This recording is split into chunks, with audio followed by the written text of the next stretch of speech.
আসসালামু আলাইকুম বন্ধুরা, সবাই কেমন আছো? তোমরা নিশ্চয়ই জেনে খুশি হবে যে আমার স্বপ্ন মিক্স প্রজেক্টের সোনালী মুরগির চাষ আমি এই সিজনের নতুন বাচ্চা সোনালী সুপার হাইব্রিড স্বপ্ন মিক্স প্রজেক্টে তুলতে যাচ্ছি।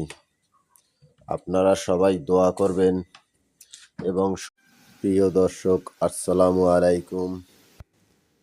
আমি মোহাম্মদ আনিসুর রহমান। আমার ফিশ অ্যান্ড পোল্ট্রি ফার্মের নতুন আপডেট, সোনালী সুপার হাইব্রিড মুরগি অতি শীঘ্রই খামারে উঠতে যাচ্ছে। তো আমি যে